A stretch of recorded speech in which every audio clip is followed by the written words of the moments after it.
Thank you for taking the time to just kind of talk about your world and how the studio came into existence and all that sort of thing. I figured maybe you could just give us some background of how long you've been at working at Gremlin and what your status there is now. Yeah. Well, first of all, thanks for having me. Really stoked to talk about it. I know when I saw you last at the concert, I hadn't seen you in quite a while, so it was Yeah, great right. catching up with both of you guys. But yeah, so I've been at Gremlin since 2019, so this is coming up on year five. When I started off, I was just a staff engineer, and then I slowly became the studio technician, and then a year after that, they offered me an ownership position. So I've been a partner since 2020, I think. Now that So was that Sam? Was that the guy who owned it before? So yeah, so Sam owned it before. Right when I got there was, I think, I want to say 3 months after he had sold the studio and moved to Arizona to take on like a teaching career. So he sold the studio initially to Chris Leonard, who was a longtime engineer there, and then Chris was the one who hired me on. So you came right after Sam. Yeah, it was right after the transition, and Sam had already kind of been gone for a while at that point. Like he technically still owned the studio, but he I think had been gone for upwards of like a year. So when I showed up to the studio, it was admittedly it's a little dilapidated. There was definitely a lot of love that needed to be, spread around to get the place back in shape. But yeah, that's around when I came over. so it's kind of a little bit at the right place at the right time to actually be part of the ownership of the studio. Oh yeah. It definitely was right place, right time. When I initially graduated from DARA, I just sent out applications to God, probably like 100 studios all around the area. I was applying to places up in like Madison, Wisconsin, just to, for shits and giggles to see if something something might hit. Showed up. And yeah, they were the only studio that initially gave me like a conversation back and forth. A lot of them it was like, we're not really looking for anybody right now, and a lot of them there was just no response at all.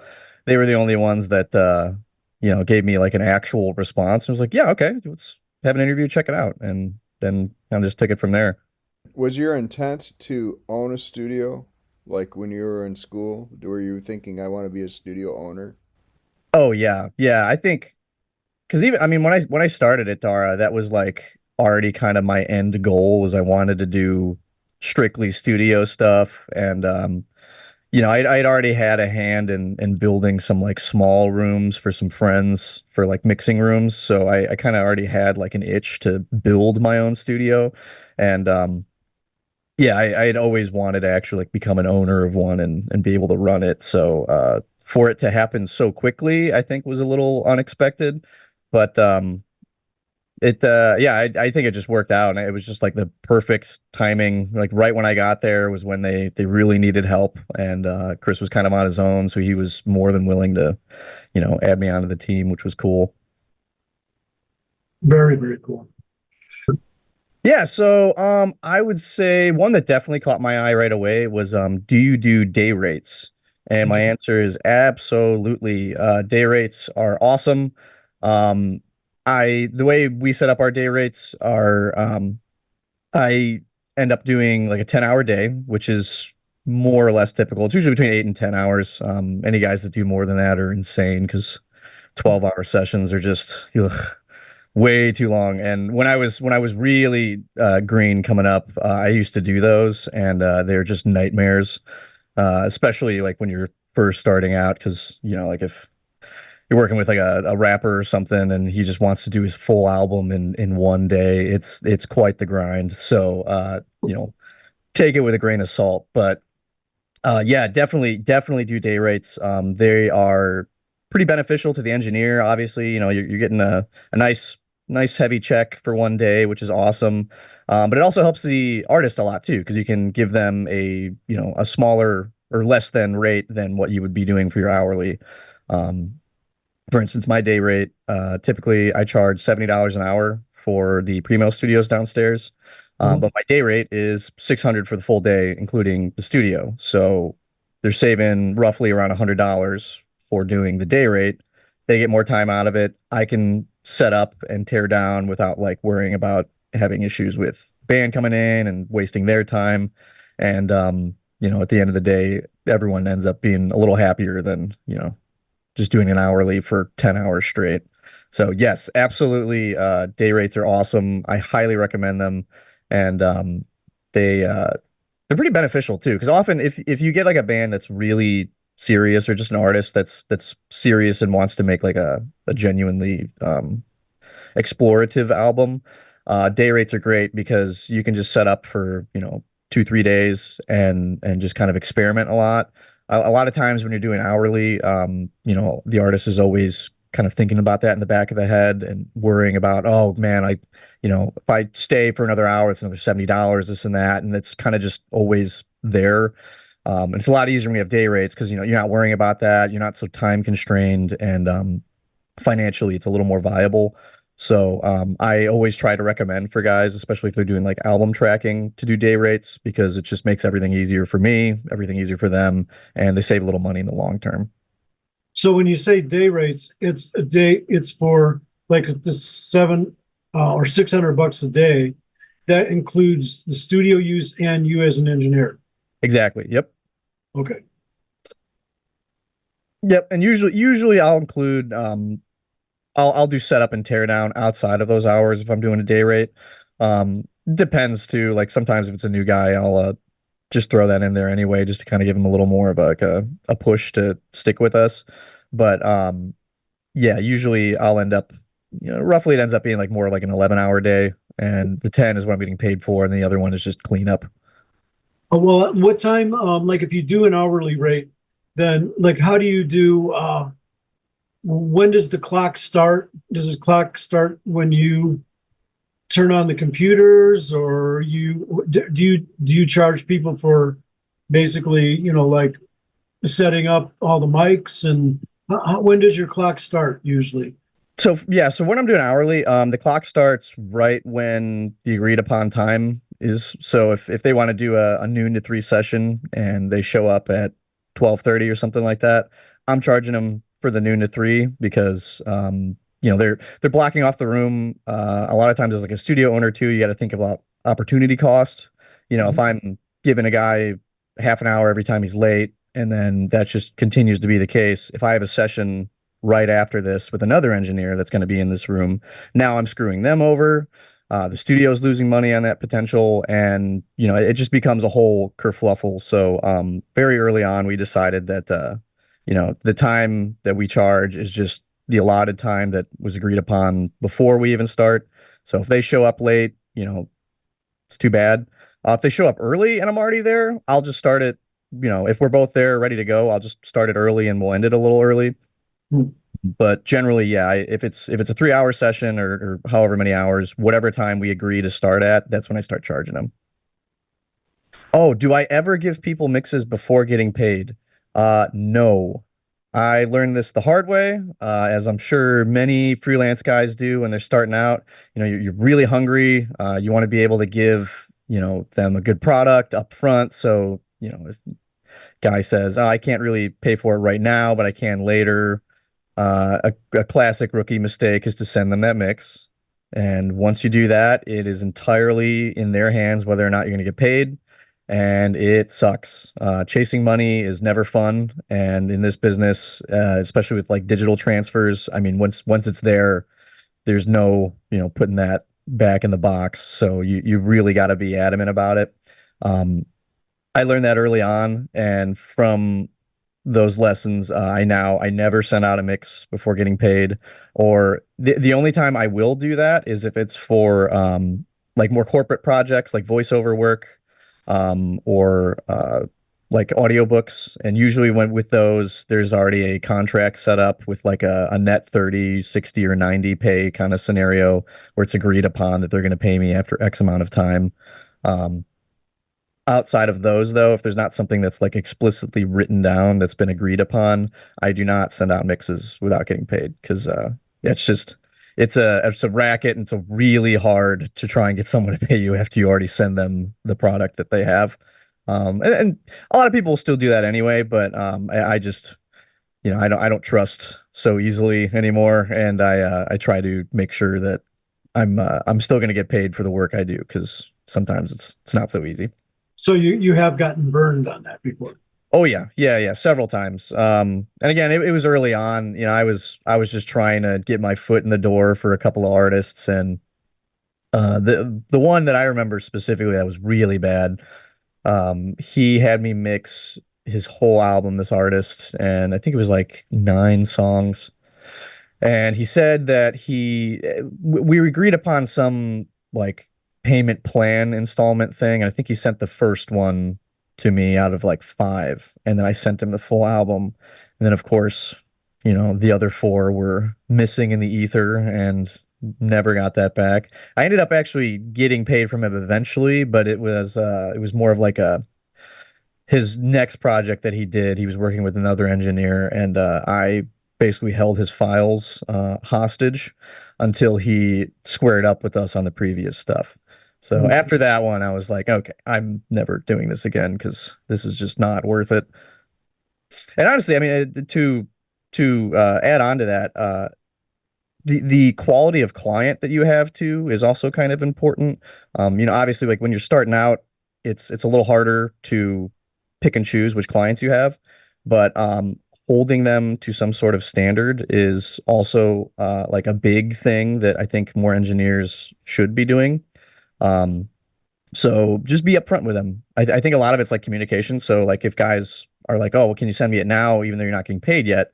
You just got to be upfront with them and be like, no, like that's not how I do things. This is the system we have. If you'd like to do it a different way, we should have discussed this beforehand, but you got to kind of be a little firm, because if you become a pushover in that sense, then, it's really hard to gain any respect or honestly like get better clients down the road. Because if, your reputation as an engineer is, oh, he'll just do whatever, the artist wants or whatever I want to do, then it becomes harder to have genuinely good clients and consistently get work that's going to help you and them.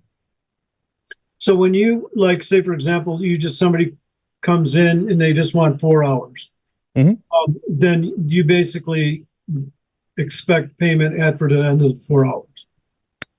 Yeah. So typically what we do is for bookings, they'll reach out ahead of time. All the other engineers on our website have a calendar-based booking system. So when they click on the engineer, it'll just pull up their calendar. You'll see exactly when the availability is, and then they can pick and choose from there.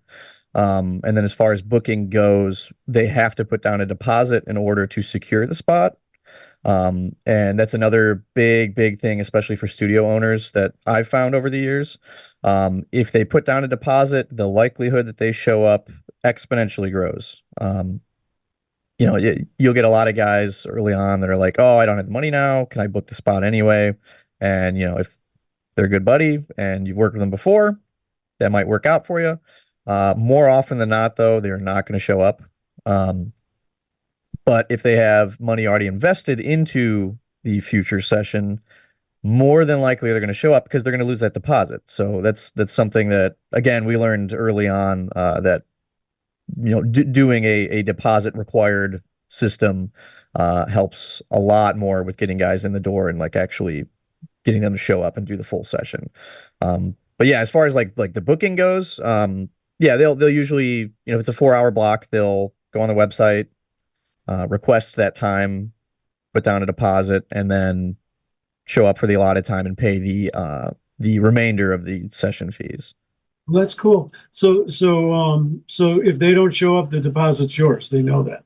Yep. And the way we set up our booking form and all of our systems we have a bunch of fail safes basically. So every step of the way of the booking process, all of our guidelines are clearly stated. So for instance, like we don't do refunds on any deposits unless there's, some freak accident or any occurrence that, like is beyond the client's control or the engineer's control, then we'll do a refund for that. Outside of that, though, we don't do refunds. And if they no show, it's, that's just it. Same thing for reschedules. We tell the clients ahead of time, if you want to reschedule a session, it has to be 24 hours prior to the session start time. Reason for that is, again, opportunity cost. If you got guys that are booking sessions, a week out in advance for X amount of hours, and then the day of they decide, yeah, actually I want to reschedule. Now that block of time that would have otherwise been potentially used by another engineer and another source of revenue is now gone because it's been blocked for so long, and then the day of suddenly he wants to move it. So we move to a 24-hour notice program too, because again, it's musicians. I love them. They're great. I'm one of them, but they are really flaky, and they are not the most structured people in the world. So you get a lot of audibles last second and a lot of things where they're just like, oh, actually, I can't do this anymore, and I need all my money back. It's like, okay, well, there's got to be a give and take there a little bit. So that's why we switched over to that kind of format. Cool. So kind of going off the idea of like some of these tougher clients in the actual like session, how do you deal with like a client that, just isn't the greatest, and it's kind of tough on you? How do you deal with that, like in the middle of a recording session?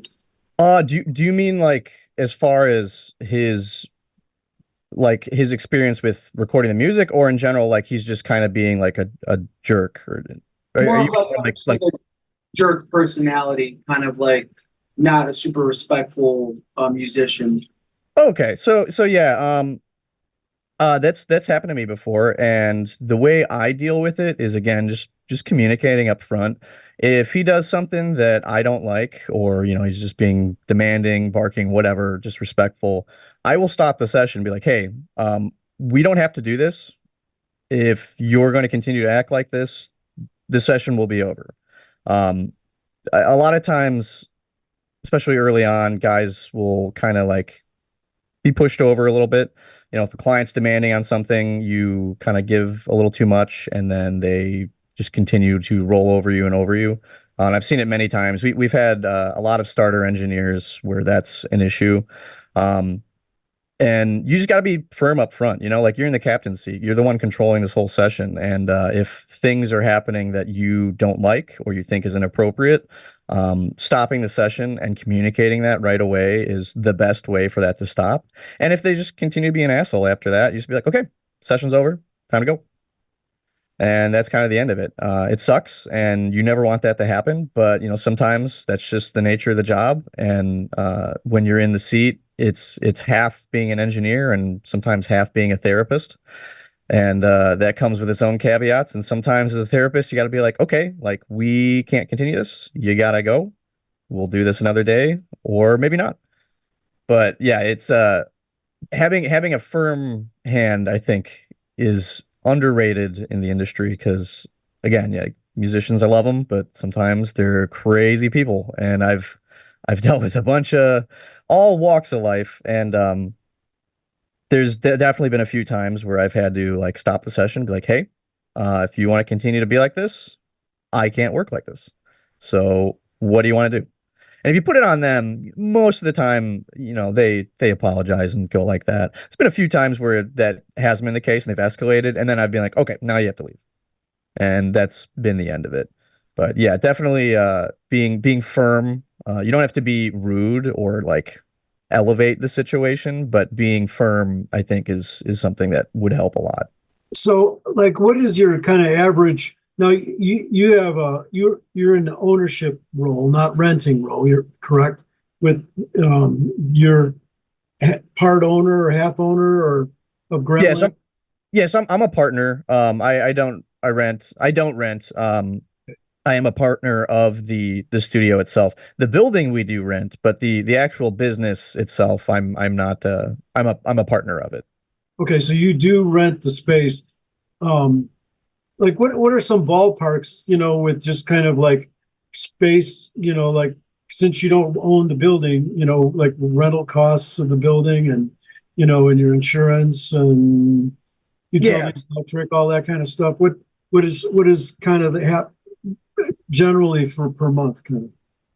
So, for us, we actually have, so our landlord is awesome. His name's Craig. He is a G. That guy is the best. He bought our building just before Chris took over, and then me afterwards. The previous owner was awful, for lack of a better word. He was a terrible building owner, and the building was in disarray. So when Craig bought it, at the time we were pretty much the only tenant in the whole building, and at the time I think we were at like maybe 6,000 square feet, and the entire building was like over 30,000 square feet.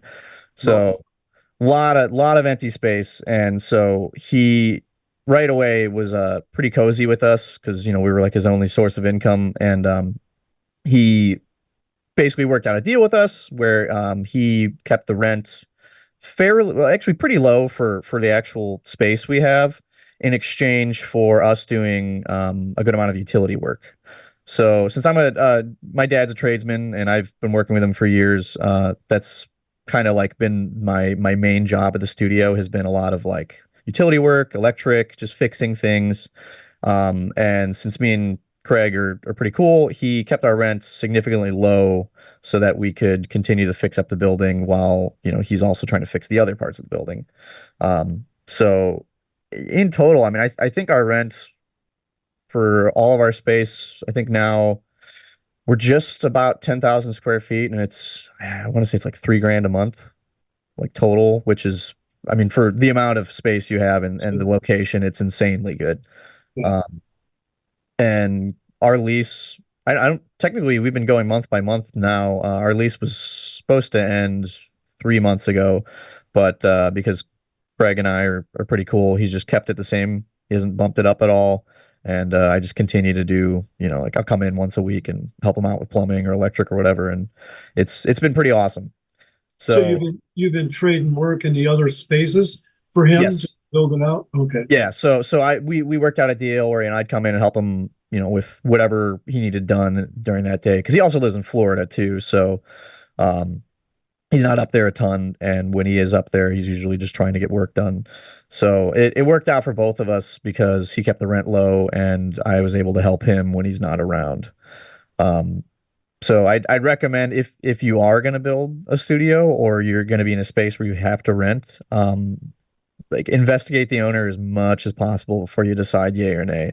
Because I mean, if it was the previous owner, I wouldn't have ever done that, and we would have moved out there as soon as possible. But because Craig is who he is, we've stuck with him, and he's been great. I mean, whenever we have an issue, we've had a few floods in the past. Nothing major, but we've had some issues with flooding, and he's always been just on the ball right away, coming to help out, and just kind of helping us whenever we can. And our relationship has been very, very solid since he took on. And I think that's partially why we're doing as well as we are, despite, all the setbacks and like COVID. I think our relationship with him is what kept us afloat. I was just sort of wondering, like, if you guys are like planning at any point not renting and just owning their space, like sort of what your idea for that would be, is like how you think that would go about, like going from renting to owning the space. And then what would that allow you to do more so with the space? Like how much are you allowed to alter your space since you're renting? Well, so our situation is kind of unique because again, me and Craig are pretty cool. So he kind of just lets me do what I need to do. So like I've blown out walls there. I've cut through the 4 foot concrete foundation to run AC drainage pipes. I'll call him and let him know too, but there's not a whole lot that he doesn't trust us with. Um, so our situation's a little different than I would say a typical rent own kind of situation. Um, because originally we were looking at buying the building. We have another owner with us who, at the time, was working with a real estate company, and they appraised the building out, and it would have cost around like $500,000 to buy it, and then probably another $250,000 just bringing it up to code. So right away we were like, okay, well that's out. Like we can't, there's no way we're gonna be able to afford that. So once Craig came along and hooked up this deal with us, the possibility of us moving went down significantly because we did consider for a while like moving to a different spot, downsizing and maybe just making it more of a 2 to 3 studio space. But after Craig came and we worked out the deal we did, there's no need for that anymore. And it's been great. So I would recommend, yeah, if you are going to be an owner of a studio and you can actually own the building you're in, the advantages are awesome. I mean, you can do what you want, obviously, as long as it's like up to code. But a lot of the utilities where you want to run things, like you don't really need permission for any of that. So that's definitely an advantage. Um, but at the same time, if something goes wrong, it is entirely on you to figure it out and do it in the quickest way possible because, every day your studio's down. That's just money coming out of your pocket. So there's pros and cons to both of it.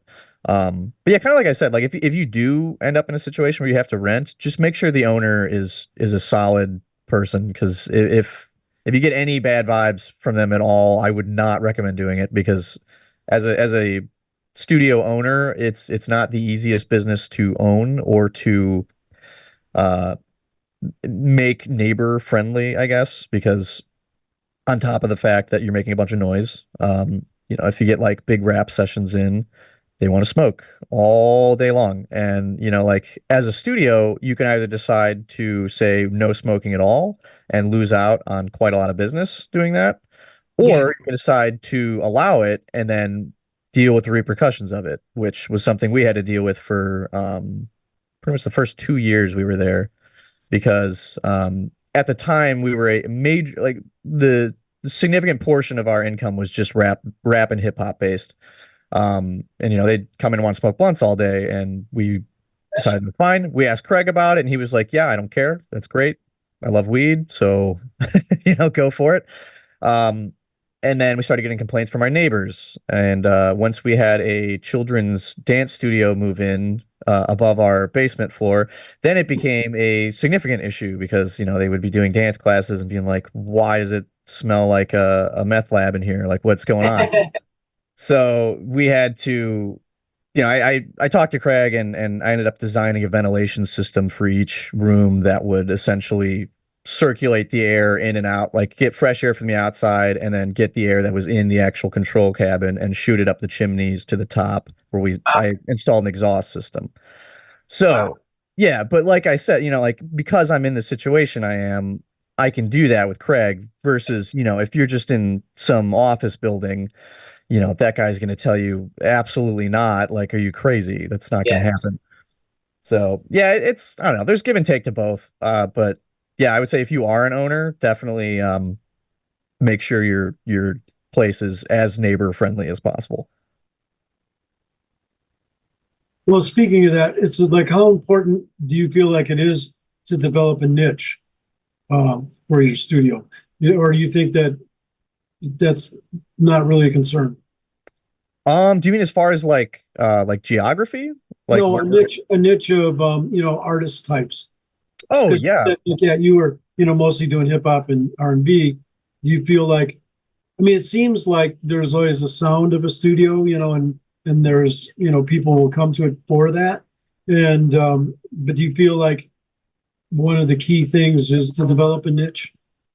I think so. I think having a niche is fantastic, and for us that was rap and hip hop. That was basically our only source of income for quite a while, and it kept us afloat. So I think that like creating and maintaining a niche is huge. That being said, we have had an active effort to try and expand that since then. And I think it's been working pretty well. We're getting a lot more bands coming in, a lot more singer-songwriters, while still having a ton of hip hop and rap coming through. So we're still maintaining that niche and allowing it to grow. But I think expanding and trying to get different projects in has really helped us a lot. Especially like between like bands and a lot of more like corporate aspects like voiceovers, audiobooks, podcasts. commercial work, all of that stuff has significantly gone up for us. And that's because we've been trying to, like up the quality, try to market a little more towards that kind of stuff. And of late, we've been getting a ton of audiobook and voiceover sessions because of the previous work we've been doing. So now we're kind of building another niche of, more of a corporate sector that's coming through here, which has been great. And I think that the more we try to expand and welcome more people in like that, it's just going to be more revenue and more variety of projects, which also is great because, depending on what day I could be doing, like an audiobook one day, and then the next day I'm doing a deathcore band, and then the day after that I'm doing like a conscious rap session. So it's nice. You get a good variety of things. It's not so boring. And getting work is getting work. It's great to have like a variety of things, but just getting sessions in general is awesome. But yeah, I think creating a niche and then not abandoning it when you want to expand is super important, because I think if we just decided one day like we're not going to do rap anymore, we're just going to do strictly bands and corporate work, like I wouldn't be talking to you today. Our studio would have been closed. So yeah, I think definitely like focusing on a group and then allowing it to like bloom, as well as branching out to other areas, like really helps solidify you as a studio. Jeremy, what is the percentage right now between the music and corporate and audiobooks and all that stuff? And I kind of have a second question. What is the one of the ways that you are marketing to get the word out about Gremlen? Yeah, so I would say percentage wise, I'd say between like 40 to 50% of the sessions are still hip hop rap based. Um, and then I would say probably another 30% is like bands, singer-songwriters, and more like full album projects. And then the other 20% are audiobooks, podcasts, voiceovers, and like commercial work like that. Um, and it used to be heavily weight. I think originally like we were like 90% hip hop rap for the longest time. So we're getting pretty diversified now, which has been really nice. Um, and then as far as like marketing goes, so what we've been doing, a lot of like there's a festival that goes on every year called the Bitter Jester Fest, which has a ton of bands and artists come through.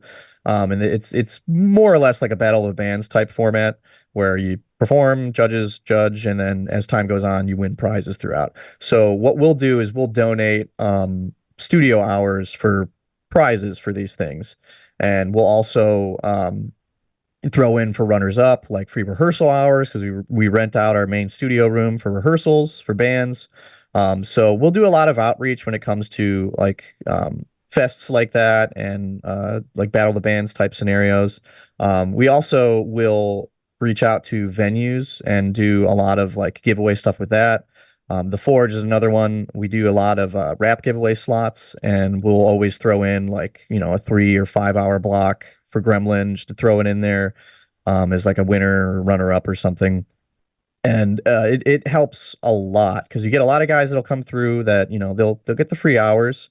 They get the itch, and then they want to keep coming back. And it helps us, helps them. We'll give them a significant chunk of time for free, and then they'll want to keep coming back because they want to finish their project, and then they become a reoccurring customer. So we'll do a lot of stuff like that. Venues, and then we'll pass out flyers too. Like we have some rehearsal flyers that we'll put in like the Forge, the Vixen, Sub T, just all around Chicagoland area. We'll just kind of place little rehearsal spots in, and just try and get the word out as much as possible.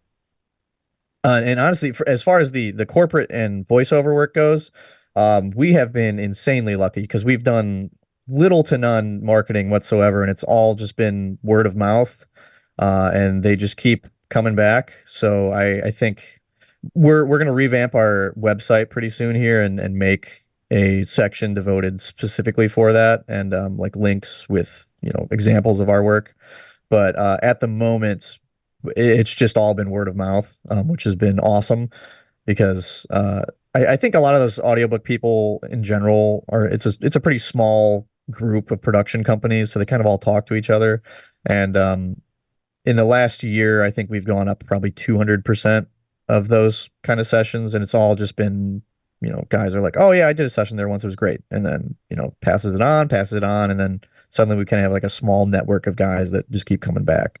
I was just gonna ask, do you guys also like offer like mixing on top of or mastering on top of mixing as like well? Yes, yeah. So depends on the client situation too. I have for quite a while now, because now that I'm like a senior engineer, I kind of have a little more leeway. So I will do strictly tracking in the studio, and then I'll like just go over the basics with them and tell them, if you want it mixed, I do that as a flat rate. And then same for mastering with the flat rates there. Um, and like I said, it depends on the actual artist, because some guys, like, again, if it's like a just a really quick 1 hour rap session, they're not looking for like this pristine track that is going back and forth with notes and all that.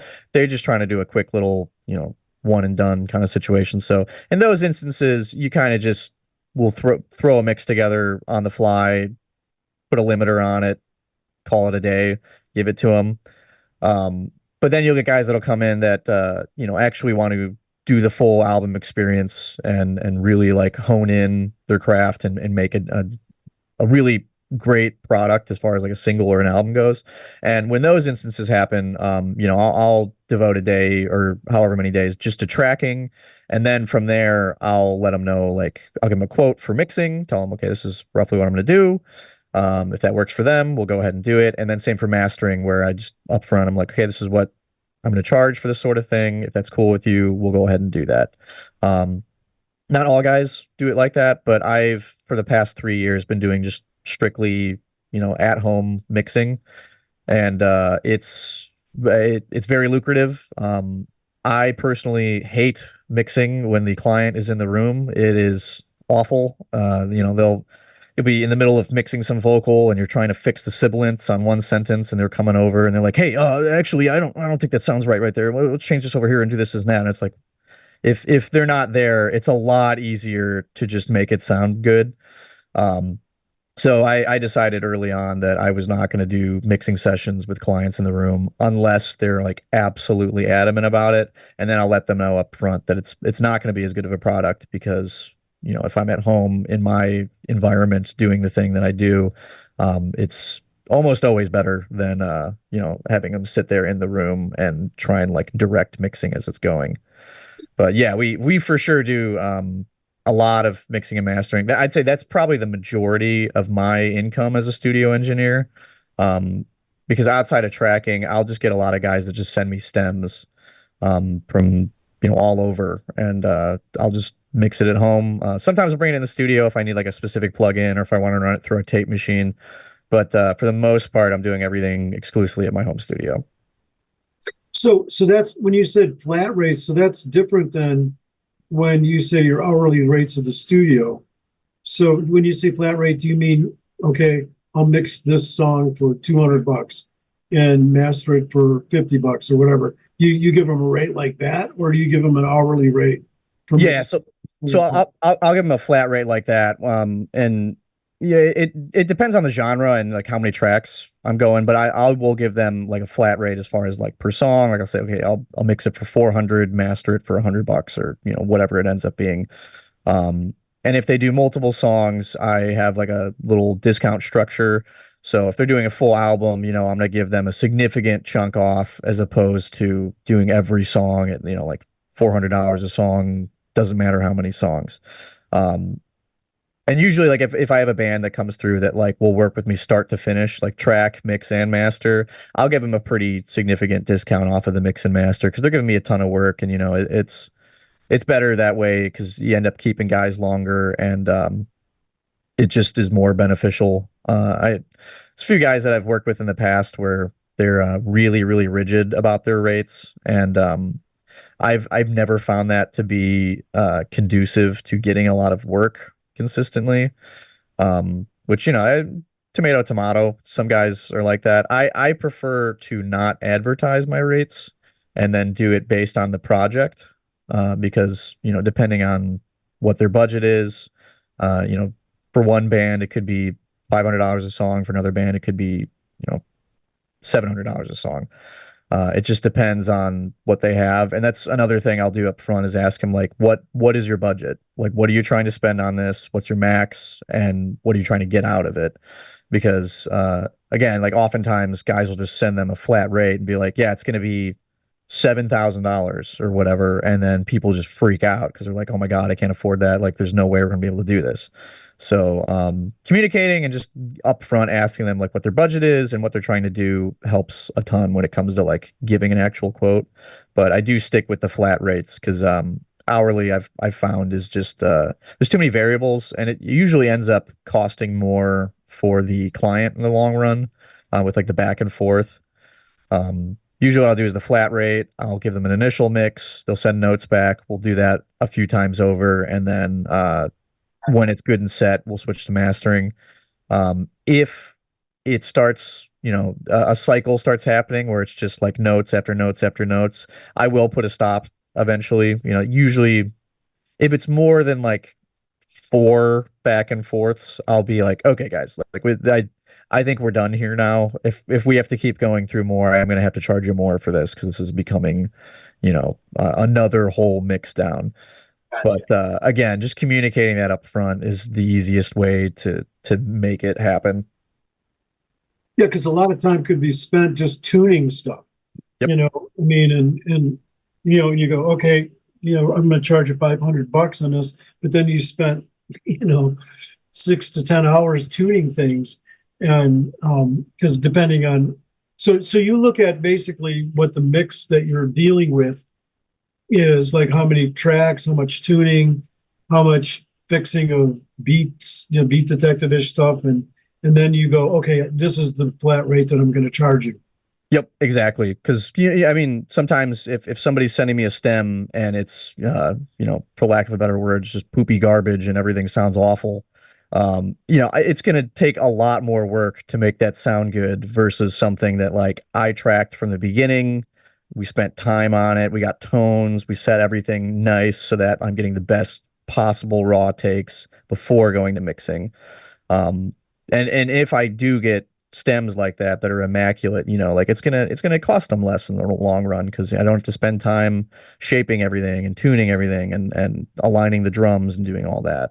So that's why I like to have a flexible rate, because it's a little easier to get guys in the door and also work with them, because not everyone's doing the same thing and not everyone's looking for the same kind of product either. Like, sometimes they want it to sound crappy.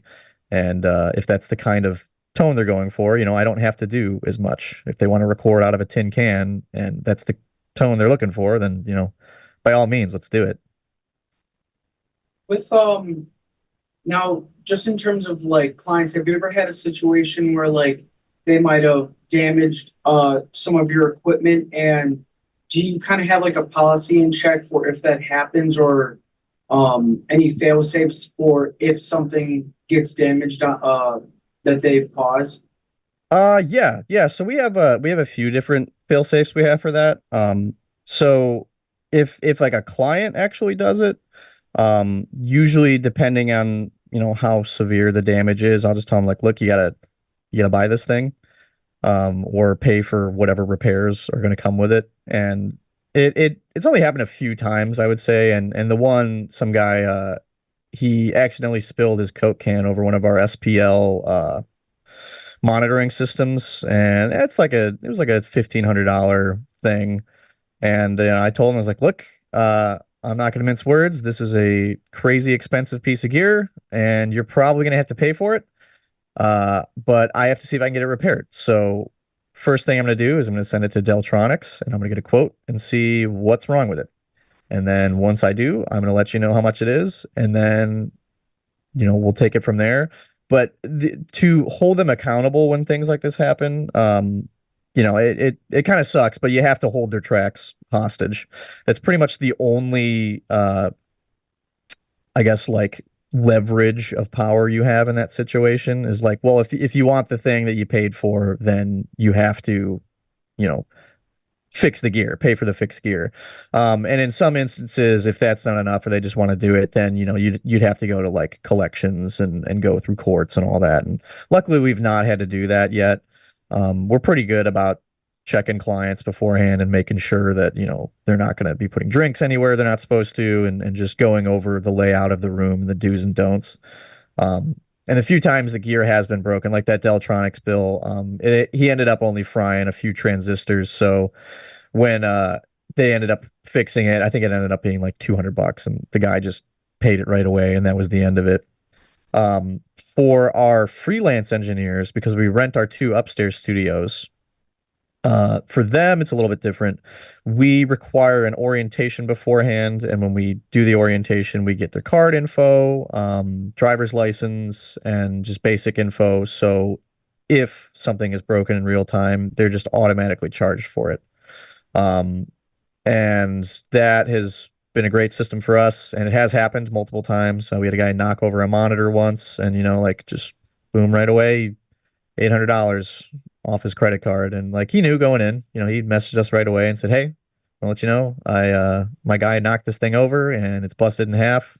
So, you can go ahead and just charge my card for it, and that'll be that. So yeah, I think definitely like fail safes if you're renting out the room, doing something like that helps a lot. But otherwise, yeah, I mean, you kind of just gotta be real with the client and be like, look, man, you broke this. Like, you gotta make it whole. Otherwise, you know, we're gonna have to get, you know, legal, and nobody ever wants that.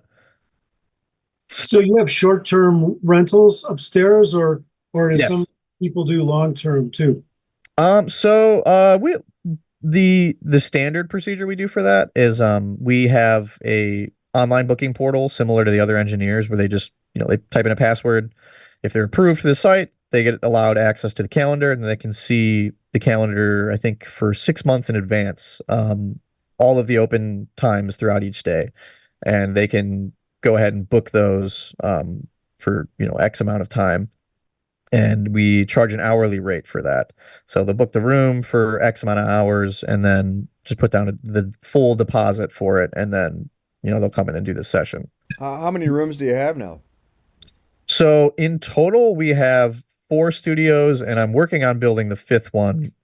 Fifth one's taken a while because we had to build the whole thing from scratch and then decouple the ceiling, because there's a dance studio right above us in that part of the building.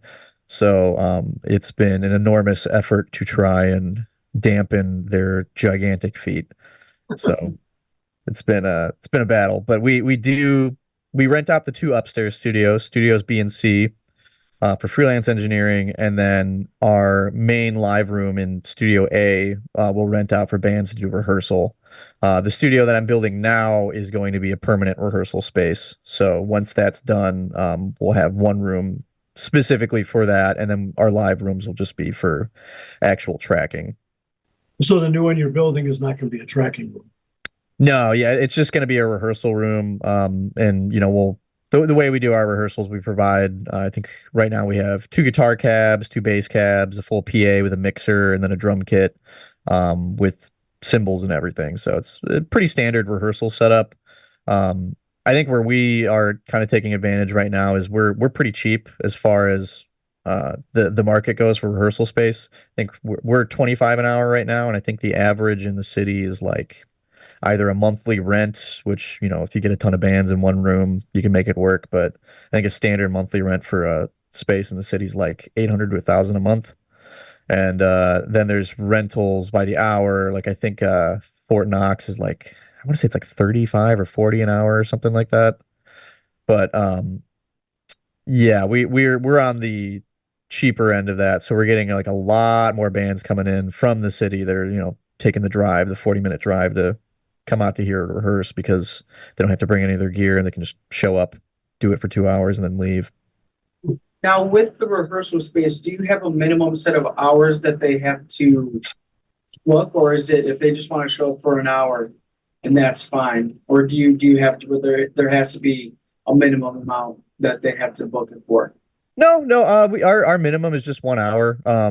So if a band just wants to come in for the hour, I got no problem with that. A lot of times we'll get a lot of bands that are actually like touring bands that will be like stopping through the Chicago area that just want to have a rehearsal night or like work something out. So we'll get bands that'll just like stop by for one day only and just book an hour or two and then be on their way. So that's why we kept the minimum so low because it just opened the door for more people to come in. Um, but yeah, we same thing with the freelance engineering too. Our minimum is just an hour. We thought for a while of doing 2 hours, but we get so many little just 1 hour bookings that it ended up not working out. So we just stuck with the one. So does ever the rehearsal space interfere with some of your work in the tracking? Not really, because I built another studio specifically so we wouldn't have to deal with that anymore. So when the live space in A is being used for rehearsal, we have Studio E, which was the newest one we built, which was it's a big open concept room. It's very dry. I got about 30 cloud absorption panels hanging off the ceiling. A ton of bass traps. I mean, we really deadened the shit out of that room, and it is it's pretty nice because what we'll do now is we'll set up in there for like full bands or whatever, and then just throw the cans on, get some checks, and then go from there. But it's nice because it's basically got all of the same exact gear that Studio A has, so we're able to interchange between the two of them. So if one's booked, you can just move to the other one and have no issues. So you find you're getting more work now that some of the studios like CRC's closing and things like that, and are you feeling Yes. you're getting some of this spillover? Yeah, so we're getting the spillover from some of the bigger places closing, and I would say definitely the corporate world is where that has been most prevalent. We're getting a lot of voiceover stuff that, guys that used to be going to CRC all the time, even like Gravity and spots like that. We're picking up a few more of those. I think a lot of that's due to the upgrades we've been doing to the studio.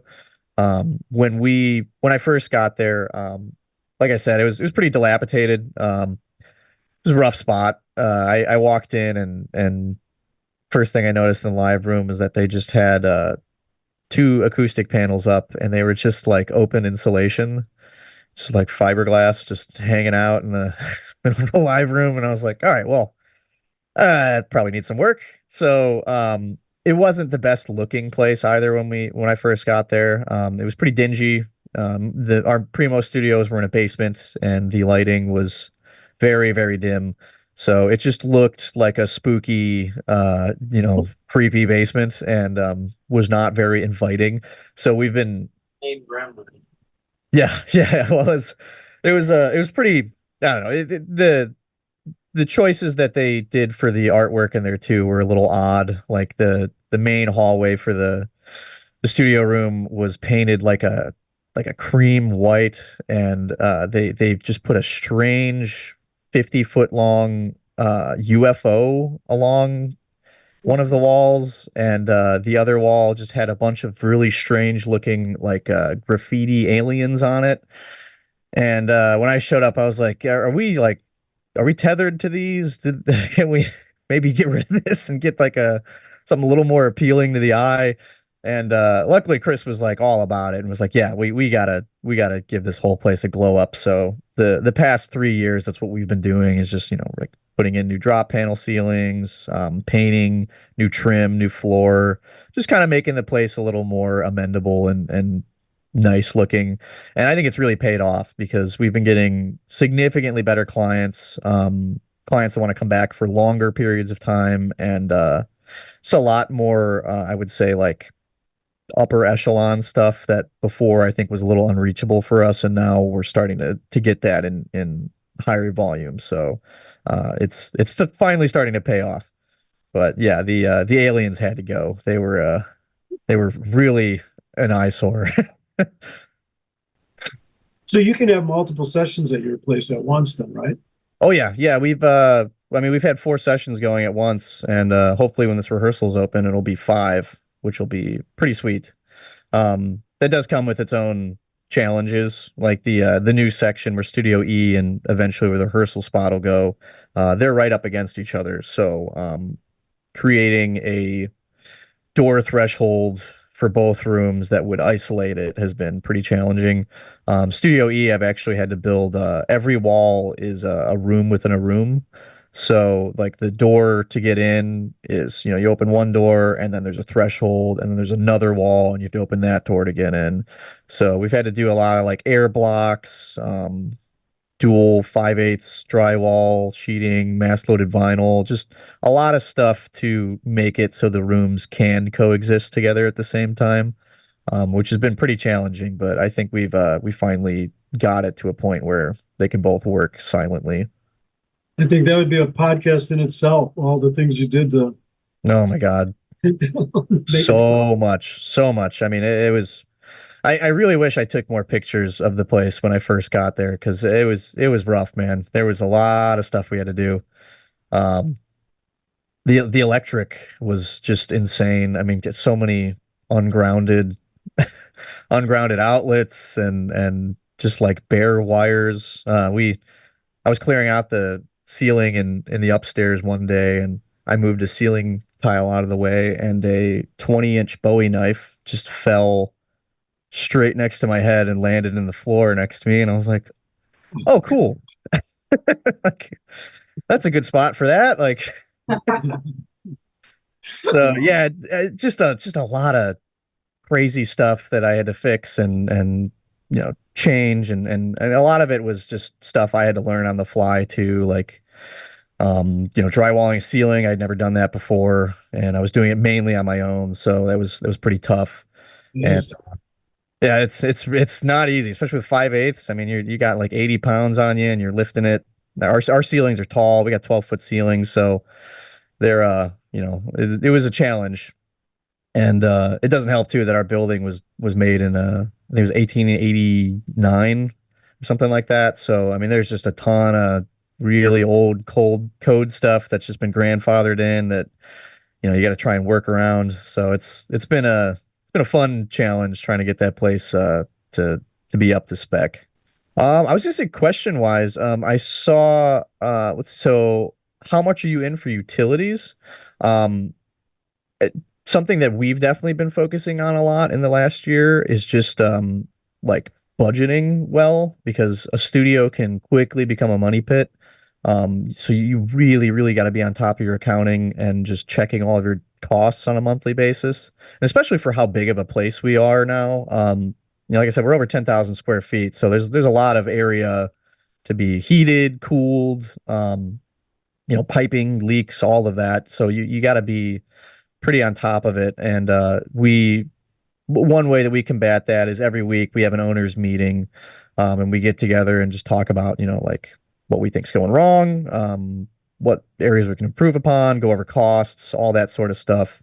And we regularly have meetings with our whole staff, either virtually or if they can, all in person, where we just, ask them like what is working for you and what isn't. Is there anything specifically that is like giving you guys a hard time? We have a whole chat for us diverted just for like physical problems in the studio, like light bulb goes out, this thing's not working, we're having an electrical issue here. And then digital things as well. So like if we're having licensing issues with a plugin or computers are acting weird.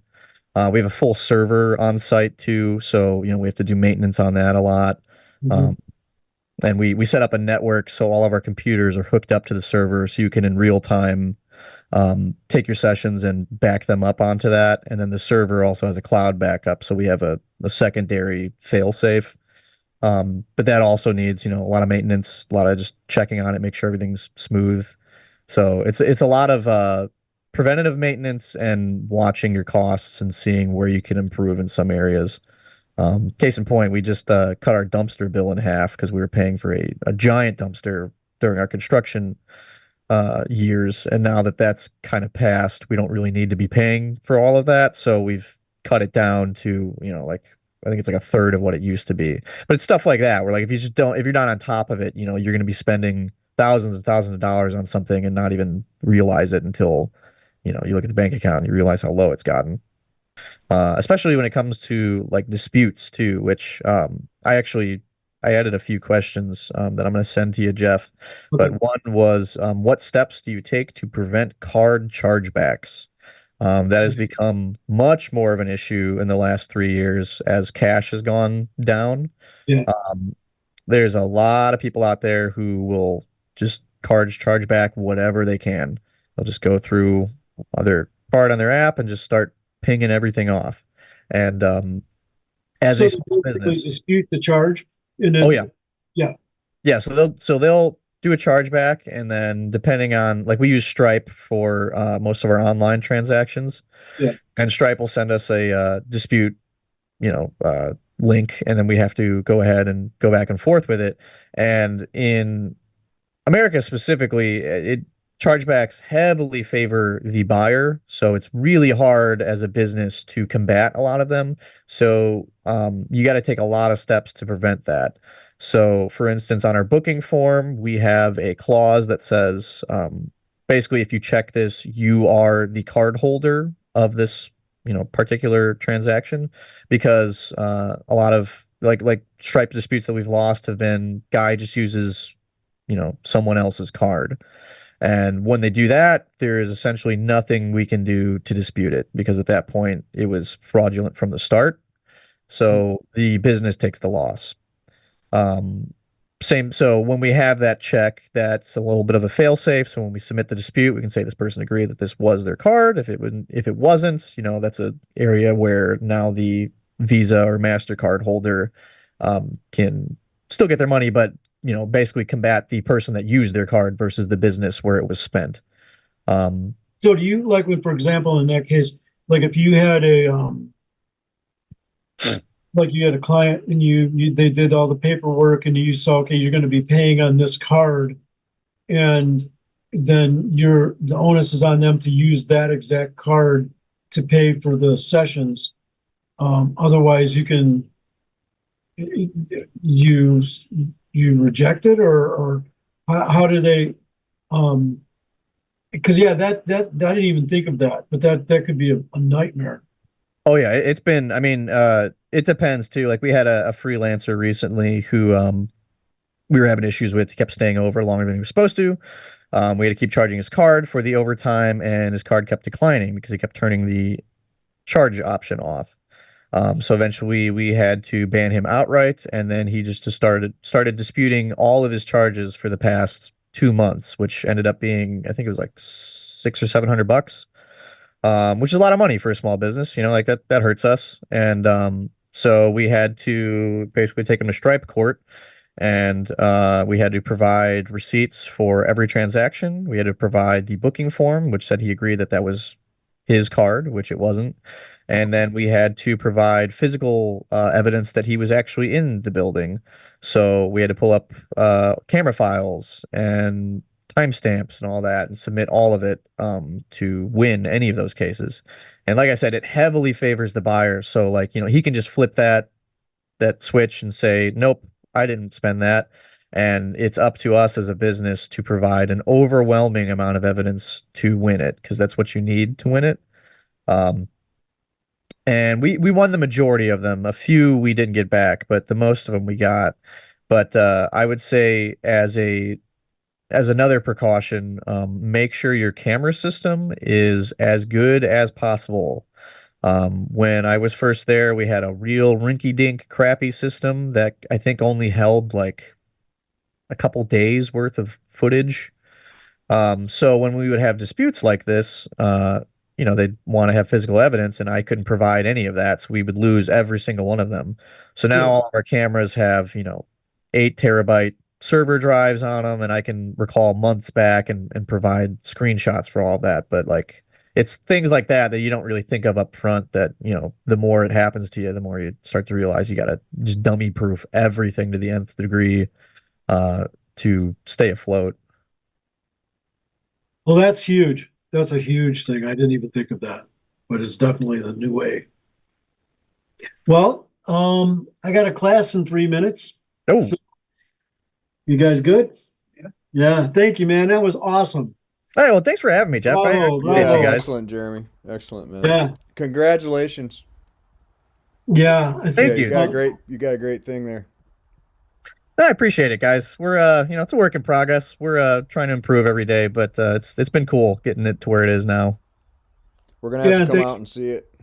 Yeah, definitely, definitely. Yeah. Yeah, please, yeah, reach out. Let me know when you guys are free, and we'll set up a date and have a whole tour. Cool. Well, thanks for being a bitten subscriber too, and I'm looking forward to feedback. And Yeah, I'll send you some notes. I got some notes for you. good, good. All right. Thanks again, and all the best. All right, thanks, guys. Appreciate you. Bye bye. Bye bye.